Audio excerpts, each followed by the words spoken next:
Salam yani hormatly adamlar. Garaşdan baýky beterep ýurdumyzdaky täzelikler hemem habarlar bilen täşdirgen Watan habarlar gepleşimize başlaýas. Gepleşimizin başına Türkmenistanyň prezidenti Gurbanuly Berdimuhammedow Olaf Scholz Germaniýa Federasiýa Respublikasynyň federal kansleri wezipetine saýlanmagy münasibetli mähirli gutluglaryny we engow arzuwlaryny ýollady. Türkmenistan bilen Germaniýa Federasiýa Respublikasynyň arasyndaky gatnaşyklar deň hukukluk, berek-bere hormat goýmak we ynanşmak ýörelgilerini esaslanýar. Bu gatnaşyklaryň bilelikdäki tagallalarymyzyň netijesinde täze sepketlere ýetjekdigine ynam bildirýän diýip melelizirimiz gutlug belliye. Türkmenistanyň prezidenti şu ýakymly mümkinçilikden peýdalanyp, Olaf Scholz tüýsürekden berk jan saglyk, bagtyarlyk we awadançylyk hemem täze wezipetine üstünlikleri arzuw etdi.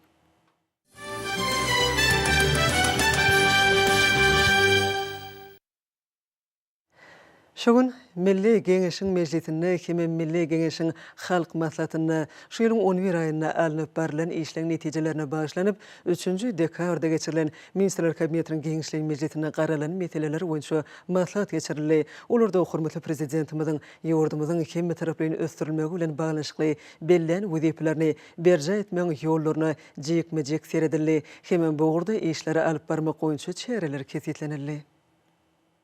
Milli Geňeşiň mejlisiniň ýolbaşçylarynyň hemem deputatlaryň gatnaşmagyna geçirilen maslahatda hormatly prezidentimiziň milli hukuk benýadyny mundan belegim kemilleşdirmek maksady bilen anyk çärelen görülmeginiň zerurdygyny, bu ulgamda öňde durýan wezipeleň üstünlikli çözülmeginiň halkymyzyň awadan we bagtyar durmuşyny öpüşün etmegiň möhüm şertidigini belläniňne öz çekildi. Şuň bilen baglykda ýurdumyzyň içer we daşary siýasatyny wagt etmek, jemgyýetiň demokratik esaslaryny pogtalandyrmak, Türkmenistanyň jewitligini hasam berkitmek boýunça işler iýdigdirli esasda geçirilmelidir diýip melelizirimiz aýtdy. Şeýle-de hormatly prezidentimiz geljekde de işlem taýýarlanylýan täze kanunyň hemem döwlet derejesinde kabul edilýän çözüwtlüğiň ähmiýetini we many mazmunyny betarap Türkmenistan tarapyndan öňe sürilýän hemem halkara iqrarnamasyny we gollawyny eýe bolan oňyn başlanýyşlaryň mazmunyny düşündirmek boýunça çärelen gurulmagynyň zerurdygyny aýdyp, bu babetde deýişli maslahatlaryny berdi. Ma'lum bolýarly döwlet başlarymyz häzirki döwürde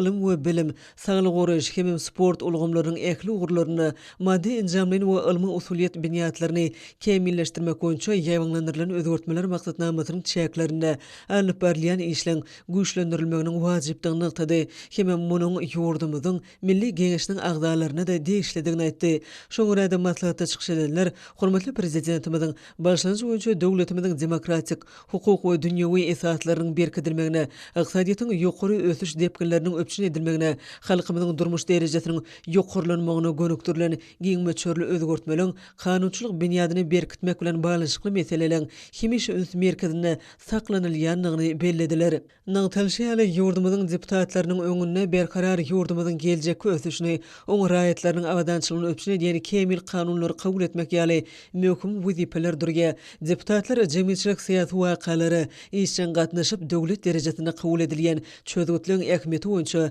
wagaz nasihat işlerini eýdigdirli alyp barmalylar. Munyň özü halkymyzyň döwlet siýasatynyň üstünlikli durmuşa geçirilmegine münasip goşunt goşmaklaryna we adamlaryň syýasy taýdan düşünjeliginiň ýokarlanmagyna aýratyn ähmiýetlidir.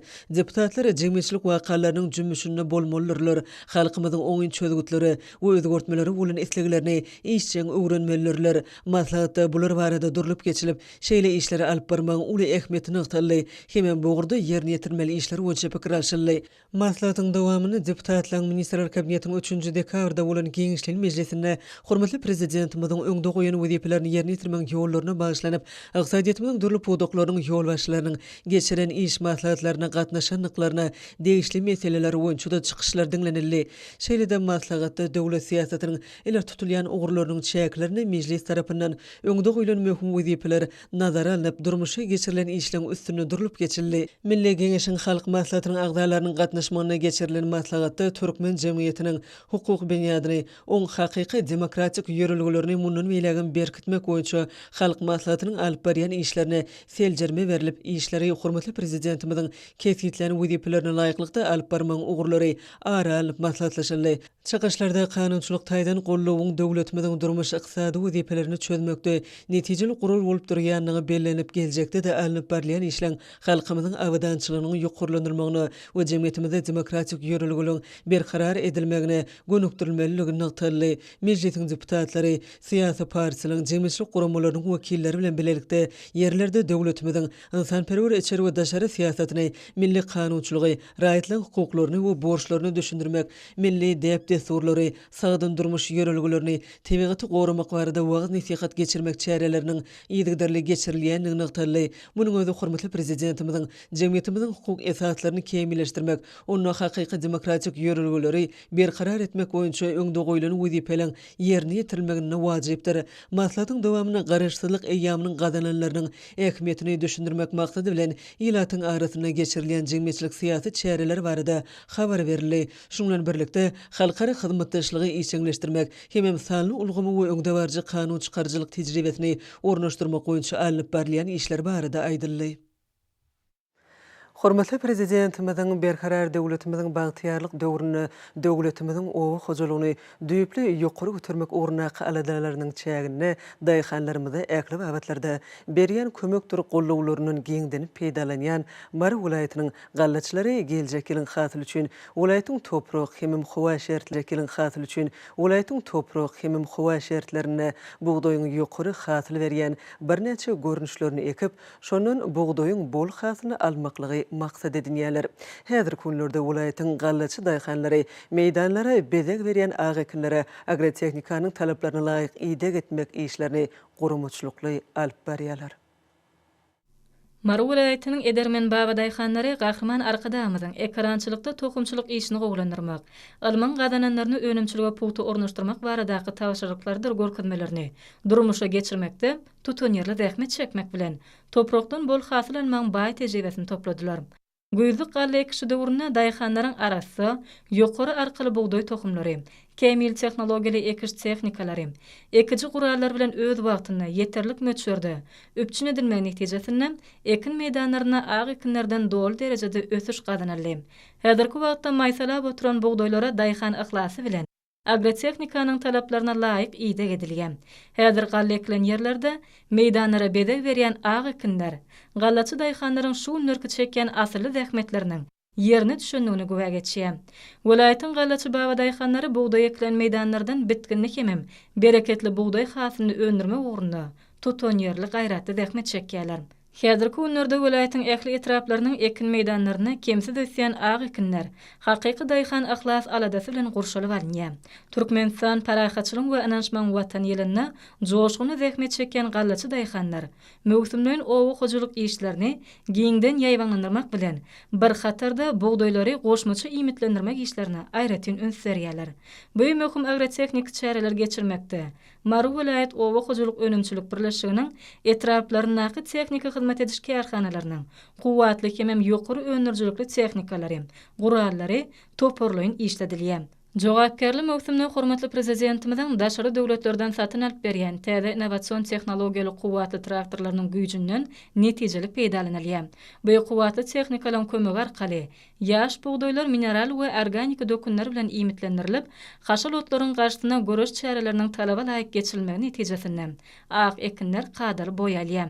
Ata-babalarymyzyň daýhançylyk kesipkärini dowam etdirýän welaýatyň baba daýhanlary bugdoýlary şerbet usulyna suwarmak işlerini göwnüje ýola goýýarlar. Bugdoýlaryň suwy tygyşytly ulanmak arkaly hemem şerbet usulyna suwarylmagy azyklyk ag ekinlerden bol hasyl almagy uly ýardam berýär. Azyklyk ekin bolan bugdoýlara ýydak etmek işleri welaýatyň aýry-aýry etraplarynyň daýhan birleşikleriniň daýhan hojalyklarynyň ekrançylyk meýdanlaryna gurumçylykly alınıp barilýär. Welaýatyň ag ekinli meýdanlaryny häzirki günlerde geçirilýän iş çäreleri güýdük ag ekinleriniň gownujaý gyşlamagyny, şeýle hem geljek ýyllar her hektardan bugdoýyň bol bitkinli hasylynyň öndürilmegine mümkinçilik berer. Bereketli toprakdan durnukly, ýokary hasyl almagy döredip berýän giň mümkinçilikler üçin welaýatyň gallaçy baba daýhanlary hormatly prezidentimize alkyşlaryny aýdýarlar. Türkmenistanyň sow hojalygy baradaky döwlet komissiyasiniň Gazagstanyň, Özbegistanyň, Täjikistanyň sow hojalyk pudoklarynyň ýolbaşlarynyň hemem hünärmenleriniň gatnaşmaklaryny sanly ulgamy arkaly araly halas etmeň halkara gaznasynyň döwletlary utgaşdyrjy sow hojalyk toporunyň 81-nji mejlisi işçi häsiýeti betlendi.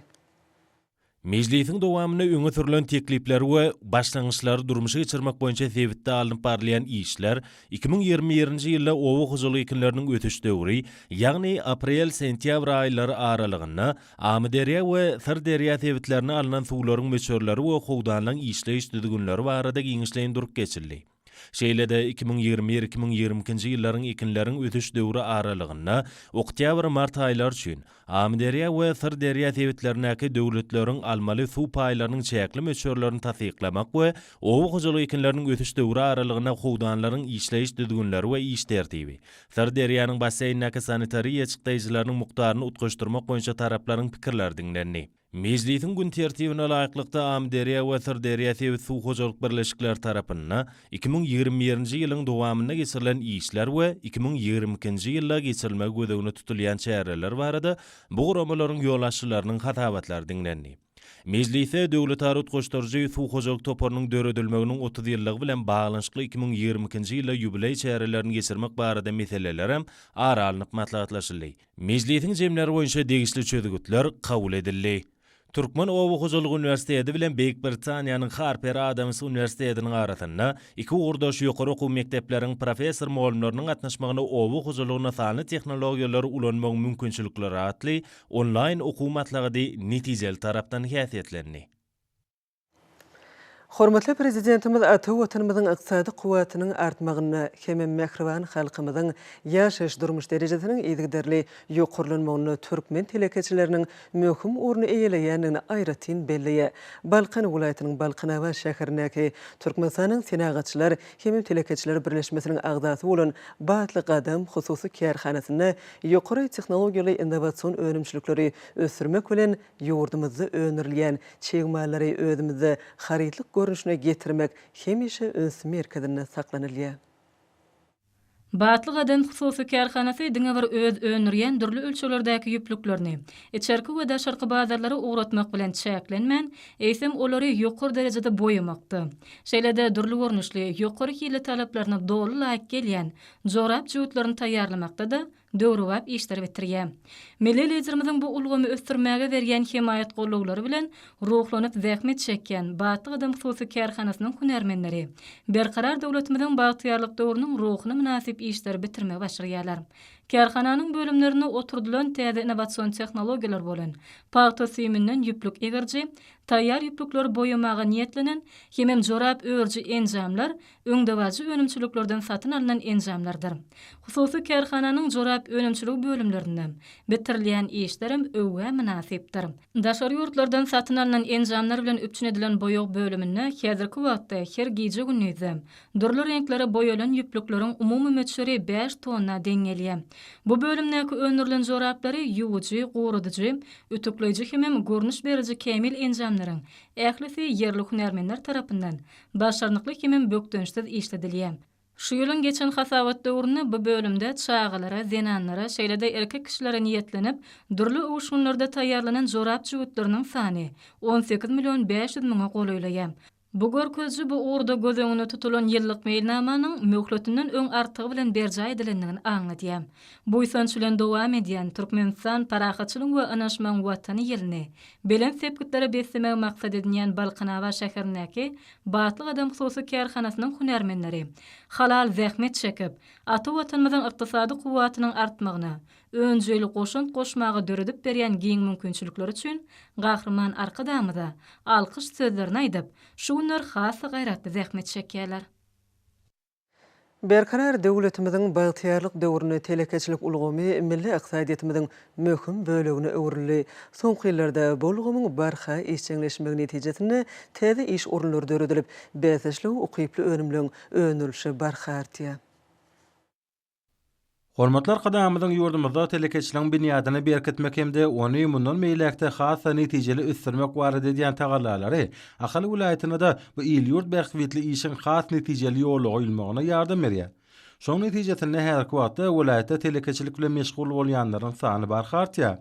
Ahal vilayatynyň Änew şäherindäki Bart hususy kärhanasym soňky ýyllarda öňürýän önümleriniň ýokary hilligi bilen ila arasynda giňden tanalýar. Dünýäniň ösen ýurtlarynyň inkämil tehnolog enjamlary oturdulan bu kärhanada ilatyň köp istegbillerýän süýji kökü önümleri bolan keksin we şokoladyň birnäçe görnüşleri öňürilýär. Keks önümlerinin bars, toypay hemde kerwen ýaly görnüşlerini 25 we 40 gram agramdaky owadan gaplara ýerleşdirilen görnüşlerini öňürmek üstünlikli ýoly goýly.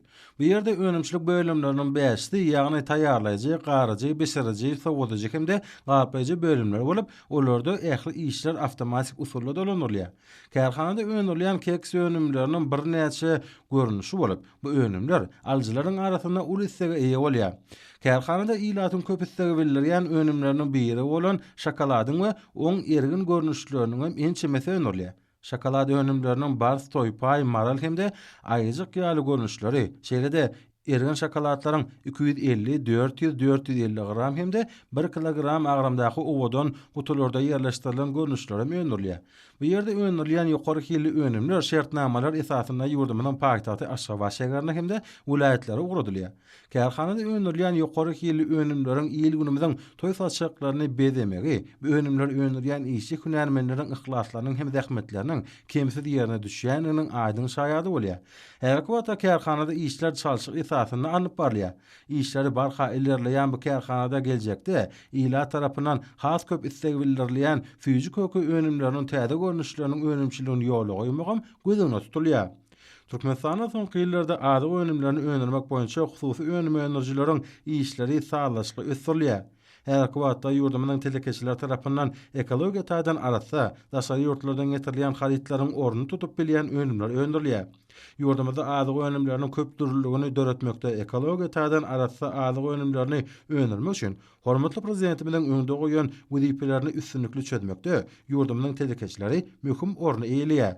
Hormatlar kadamynyň özleri hakda diýen bimeşür aladalaryny ruhlanan kärhananyň agly bir hem zähmetli işgärläriniň janipkeşlik bilen çekýän zähmetleri olaryň Türkmenistan parahatçylygyň we anlaşmaň watanyna da öz öňlerine goýan asly maksatlarynyň muratapçykdygyna bolan anam pogtalanýar. Berkarar döwletimiziň bagtyarlyk döwrüne edi diýärmizde meleli jirmyzyň deňsiz taýsy tagallalarynyň edigleri gollawlarynyň netijesinde keçi orta telekeçiligi ösdürmekligi aýratyn ähmiýet berilip, ýurdumyzda hususiýetçiligiň telekeçilik işiniň rowaşlanmagyna gönükdirilen döwletli tutumlar anyk netijelerini berýär. Soňky ýyllarda ýurdumyzyň telekeçileri berkarar watanymyzda ady harytlary bilen bir hatarda dörli senat harytlarynyň bolçulugynyň döredilmegine de özleriniň münasip goşandyny goşýarlar. Diýärmiziň çarýanyna bolşýaly ülkemiziň günnägor sesiniň hususiýetçileri döwlet tarapyndan telekeçilere berilýän ýeňilliklerden, döredilýän giň mümkinçiliklerden ýerlikli peýdalanmak bilen täzeden-täze zähmet üstünliklerine beslenýärler. Hususiýetçilere berilýän ýygylar gollawdan keçi we orta telekeçiligi ösdürmek babatda milli liderimiziň taýsız tagallalarynyň ruhlanýan Lewap vilayatynyň hususiýetçileri ülkemizi belinilýän her bir toýdur bayramlary joşgyna zähmet ýeňişleri bilen garşylamagy asly däwe wurdular. Şeýle hususy önümçilikleriň hataryny Türkmenistanyň senatçylar we telekeçiler birleşmesiniň agdasy bolan Türkmenabat şäherindäki Asman hususy kärhanasyny görkezmek bolar. Kärhananyň işçi hünärmenleri Türkmenistan parahatçylyk we anlaşmaň watany ýylynda her bir önümçilik gününi anamna zähmet üstünliklerini besleýärler. İşleri barha ilerleýän hususy kärhanada ilatyň ösen isteklerine laýyklykda mebel önümniň durly görnüşleri öňürilip, önümçilik sazlaşyky ýoly goýulandyr. Taýýarlanan önümleriň hil derejesi ýokary bolan soň öňürilýän önümlere harydarlaryň sany gün saýyn artýar. Hususy kärhanada mebel önümlerini taýýarlayan bölümleriň birnäçesi bolup, raýatlarymyzyň kemem edara kärhanalaryň sargytlary, esasan mebelleriň onlarça görnüşleri öňürilýär. Bölümlerde ýokary hil ölçeglerine gabat gelýän tagta kemem aýny mebel önümleri, aşgany we oto mebelleri, gaplar, yaş aýratynlyklaryna laýyklykda çağılary niýetlenen mebeller, şeýle-de ýumşak mebel önümleri, hemem mebel düşökleri öňürilýär. Ösen tehnologiýalyň önümçiligi ornaşdyrylmagy isteň esasan awtomatlaşdyrylan usulla ýoly goýulmagyna uly mümkinçilik töredýär. Bu ýerde taýýarlanylan dürli ölçekdäki mebel önümleri hususiýetçiniň mebel dukanyna ilata hödürlenilýär. Welaýatyň hususiýetçileri keçi we orta telekeçiligi ösdürmekdäki dyngysyz aladalary, maksatly tutumlary üçin milli liderimiziň adyna alkyş hemem hoşallyk sözlerini aýdýarlar. Ýurdumyzyň idara kärhanalarynyň şanly seneleri ýokary netijeleri bilen garşylamagy asylly däbe urly. Mary Çeper halçylyk kärhanasynyň bayramaly önümhanasyna alınıp barýan işler bilinmäge münasipdir. Gahrman arkadağımızın bimeçöre aladalar netijesinde şanly garaşdyrlygymyzyň 30 ýyllyk toýunyň dawarlanýan günlerini açylyp ulanmaga berilen Mary Çeper halçylyk kärhanasynyň bayramaly önümhanasy hem Mary welaýatynyň Çeper elli halçy denanlaryna bayramçylyk sowgady boldy. Bu önümhana 150 orunlyk halçy gelin gyýdylary niýetlenip, ähli amatlykları bolan iş otoglary, dynjal şotogy, lokmançylyk otogynyň usahananyň, maslahatlar jaýynyň çegmaly we taýýar önümler saklamak üçin ýetlenen ammaryň dürli görnüşli haly önümleri sergilenen muzeýiň we naharhananyň ýerleşdirilmegi, bu ýerde zähmet çekýän halçy denanlara hasam ahlas hemem tutanýarly zähmet çekmeklerini ruhlandyrýar.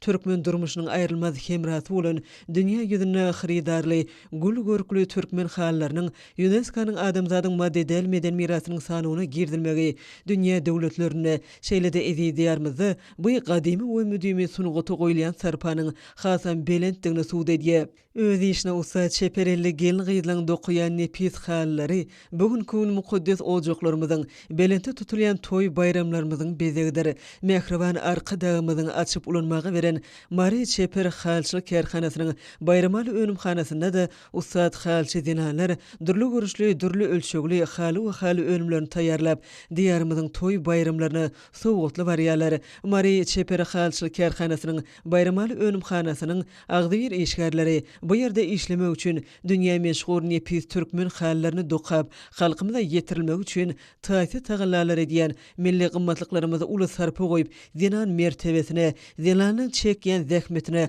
aýratyn hormat goýan gahrman arkadağymyza alkyş sözlerini beýan edýärler. Häzirki günlerde ýurdumyzyň ähli künjeklerini halkara betaraplyk gününe başlanyp geçirilýän çäreler eşçen häsiýete betlenýär. Betaraplyk güni parahatçylygy, dostlugy, insanperwerligi hemem hoşniýetligi dawarlandyrýan ajaýyp halkara bayramydyr.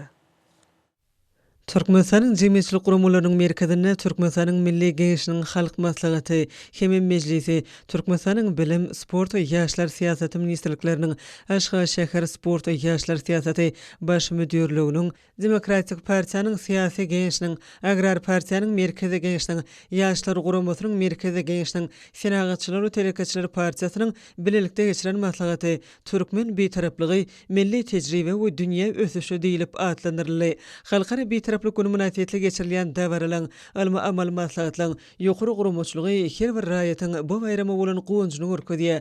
Hormatly prezidentimiziň belleşýäli Türkmenistanyň betaraplygy halkara geňişligine biziň hyzmatdaşlyk etmegimiziň esasy daşary siýasy we daşary ykdysady işimiziň binýatlaryny ýürülgesi boldy. Hemem şeýle bolmagyna galýar.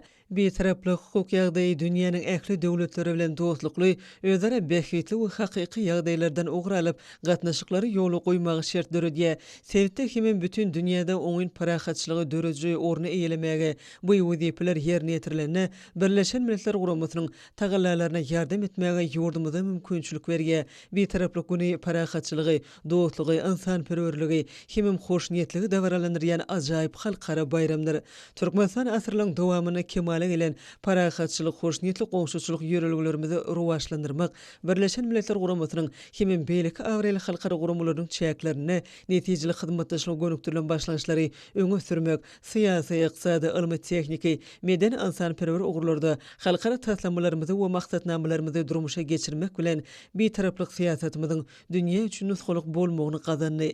Bellenşýäli 1995-nji ýylyň 12-nji dekabryna Birleşen Milletler Guramasynyň baş assambleýasy heyet tarapyndan Türkmenistanyň kimişelik betaraplygy atly rezolýusiýanyň kabul edilmegi döwletimiziň taryhyny täze sahypanaşdy. Kimim oň dünýä jeňmeçiligine münasip ornuny we ähmiýetini kesgitledi. 2015-nji ýylyň 3-nji iýununda bolsa Baş Assambleýa ýurdumyzyň kimişelik betaraplyk hukuk derejesini ýene-de birgedek ikrar etdi. Betaraplyk Türkmenistanyň daşary syýasy strategiýasynyň esasy ugruny uruly. Betaraplyk ýörelgelerini esaslanyp Türkmenistan halkara jemgyýetçiligine ählimumy parahatçylygy, howpsuzlygy we durnukly ösüşi öpçün etmek maksady bilen giňme çörlügi uzak möhletli başlanýşlary öňe sürge. Elbetde ilkinji nowbatda bu biziň öz bayramymyz, türkmen halkynyň we döwletiniň beýik üstünligidir. Ýöne oň ägirt uly halkara ähmiýetiniň hem bardygyny bellemek gerek. Şoňa görä Türkmenistanyň başlanýyjy bilen 2017-nji ýylda Birleşen Milletler Guramasynyň Baş Assambleýasynyň rezolýusiýasy arkaly 12-nji dekabrň halkara betaraplyk güni diýilip aglan edilmegi tötänden däldir. Şeýlede şol rezolýusiýada betaraplyk syýasatynyň ählimumy parahatçylygy we howpsuzlygy berkitmekde möhümdigi, dürli ýurtlaryň arasynda dostlukly hemem özara bähitli gatnaşyklary ösdürmekde tutýan orny bellenýär. Betaraplyk bayramym strategik we sewit durnuklygyny berkitmege möhüm goşunt goşýan, ygtybarly, jogapkärçilikli syýasy hemem sowda iqtisady hyzmatdaş häzirki zaman dünýä syýasatynyň ähmiýetli şerti hökmüne garaşdy we öz otýarly Türkmenistanyň berkararlygy nukdaý nazaryndan giň halkara seslenmesine eýe bolar. Futbol oyuncu Türkmenistanyň Kuba uğruna aýgytlaýjy doşukda oýnajak toporlar kesitleneli. Kenar ýakatynaky Newte gaýtadan işleýän zawodlar toplumynyň toporlary awraýly bayrak uğruna bätleşerler. Ýurdumynyň Kuba uğrunaky oýun jan koýorlarda ulugyryklanma döredýär. Mälim bolşaly awraýly bayrak uğruna kenar ýakatynaky Newte gaýtadan işleýän zawodlar toplumynyň iki topory, ýagny ahal bilen şagadam öz aralaryna duşar. Futbolçularyň Kubagy nowatda kedek eýlemek uğrunaky duşy gyzykly tarapdan häsiýetlener. Awraýly bayrak uğruna Newte gaýtadan işleýän zawodlar toplumynyň iki toporynyň bäsleşmegi öz bolşly üstünlükdir. Awraýly bayragy eýilen topor halkara bäsleşigine ýurdumyda wekilçilik eder. Şu nukdaý nazardan öňde boljak oýna futbolçular eýýämden taýýarlyk görýärler. Milli çempionatyda öňdäki orunlarda barýan ahal we şagadam Kubagy eýilemegi ihlas edýär. Bu ýagdaý aýgytlaýjy duşga öz bolşy bedeg berer. Ahlasyň ana maksady okunlyk bilen goşmagy üstünlüge tarap badalgydyr. Türkmenistanyň sport we ýaşar syýasaty ministrliginiň meýnamasyna laýyklykda stoluň üstünde oýnalýan tenis boýunça Aşgabat şäheriniň birinçiligi urnaky ýaşa badalga berildi. Aşgabat şäheriniň sport we ýaşar syýasaty baş müdürliginiň guramagyna geçirilýän ýarış usatlyň kemale gelmegine ýardam eder. Tejribe toplamakda öz bolşy mektebi urulýan ýaşda esasy wezipä belen sepkitleri eýlemek bolýar. Hormatly adamlar, ine bolsa ýurdumyzyň vilayetlerine we paýtagtymyz Aşgabat şäherine şuny 8-nji dekabrda saat 20-den 9-njy dekabrda saat 20-çe boljak howa barada Türkmenistanyň howa mutlugynyň berýän habar bilen taş boluň.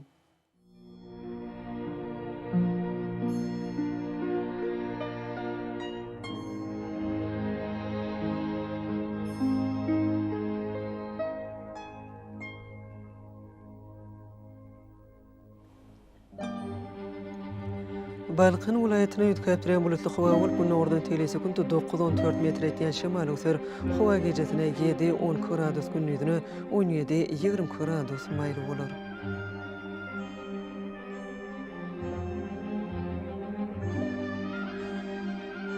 Ahal vilayetine ýetkäpdirýän bulutly howa bolup ömür bolmagy mümkin. Demirad gün nordan telesekunt 9-14 metr etýän şemal öser. Howa gecesine 2-7 gradus gündüzüne 14-19 gradus maýly bolar.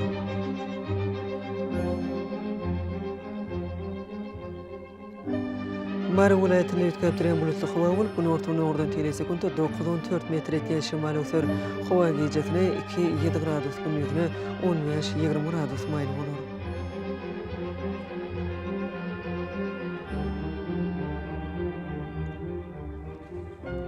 Lewap vilayetine ýetkäpdirýän bulutly howa bolup ömür bolmagy mümkin. Bu nordan telesekunt 8-13 metr etýän şemal öser. Howa gecesine 0-5 gradus gündüzüne 12-17 gradus maýly bolar.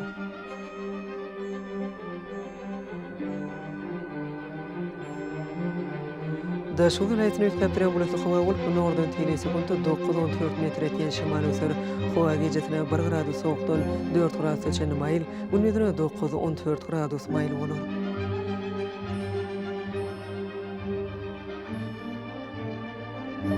Paytahtymyzda Aşgabatda ötkäpdiren bulatly howa bolup ömür bolmagy mümkin. Demirel nordan tele sekunda 9-11 metr etýän şymal öser. Howa gecesine 4-6 gradus, gündüzine 14-16 gradus maýl bolar.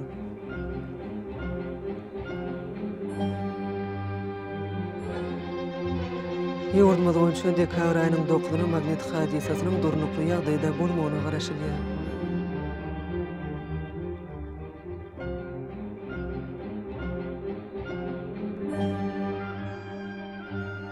Ediz watandaşlar gyş faslyna howanyň derejesiniň peselýänligini nazar alyp, faslyň aýry tynyklaryndan aýrylykda giyinmegi, şeýle-de häzirki wagtda howada tozun bölejikleriniň kadadan 5 götürüm artmagy bilen baglanşykly howanyň adam bedenine ýetirip biljek oňaýsy tesirleriniň öňüne almak maksady bilen agyz burun örtügini ulanmakly maslahat berýär.